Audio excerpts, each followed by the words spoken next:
Bah voilà, même en vacances, on n'est pas tranquille. Sampaoli a claqué la porte. Alors bien sûr, on va essayer de nous raconter l'histoire de la manière dont ça va arranger les dirigeants de l'OM, mais la réalité, elle est là. C'est que quand tu as un Barjot à la tête de l'équipe, ça finit en Barjot, quoi. Bielsa était parti après la première journée, une défaite à domicile à Caen. Bielsa est parti 2 jours après la reprise. C'est un petit peu désolant parce que même si j'ai pas tout aimé dans la saison de l'OM l'année dernière, notamment les 27 points perdus au Vélodrome, c'était quand même pas mal. Et puis en même temps, à un moment donné, c'est le résultat final qui compte. Et le résultat final, c'était que Marseille avait terminé 2e. Le problème, c'est que le club n'a pas réussi à garder Camara et Saliba, qui étaient 2 des meilleurs joueurs de la saison dernière. Et que pour l'instant, le recrutement est famélique. Mais enfin bon, le recrutement, il y en a encore pour des semaines de mercato, et on sait, je veux dire, le PSG n'a fait qu'un joueur, et encore il l'a fait hier. Rennes n'a pas bougé encore, Strasbourg n'a pas bougé, Lille a un petit peu bougé, mais bon, c'est pas Nice n'a pas bougé, donc il n'y a pas le feu, quoi. Il n'y a pas le feu, et cette excuse du recrutement, elle a l'air un peu bidon, quoi. Alors je sais pas si Sampaoli, avec peut-être un petit peu de lucidité, avait les chocottes de se dire je vais pas aller me couvrir de ridicule avec cette équipe en Ligue des Champions.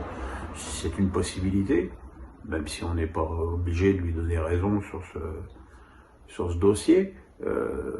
Voilà, c'est dommage pour Longoria, qui, je trouve, mène bien sa barque à la tête de l'OM. Mais voilà, alors maintenant, quelles alternatives? Galtier, il est à Paris. Zidane, malgré toute l'affection que j'ai pour les Marseillais, il a pas refusé le PSG, même si c'est le PSG, pour aller à Marseille. Je pense pas que ce soit un club qui soit à la dimension de Zizou.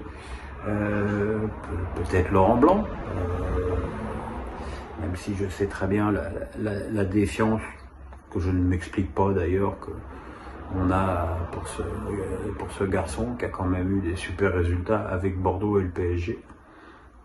Et j'avoue chercher encore un entraîneur qui impose une patte supérieure à celle de Laurent Blanc au jeu de Paris. Voilà, maintenant il y a l'entraîneur de Valence, Marcelino, qui est vraiment très copain avec Longoria, donc peut-être que ça va être lui, mais bon, c'est quand même un coup dur pour l'OL.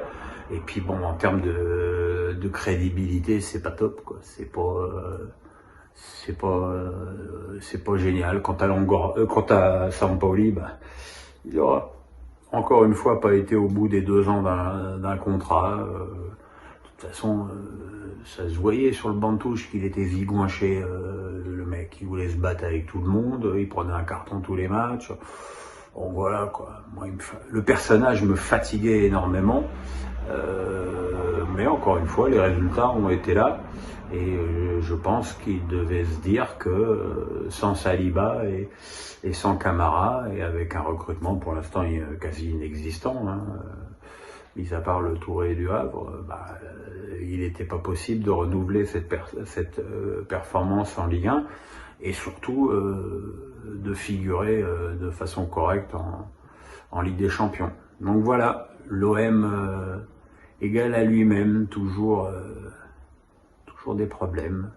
Mais bon, c'est aussi pour ça qu'on aime ce club, parce que il nous fait vibrer souvent et il nous fait rire très souvent.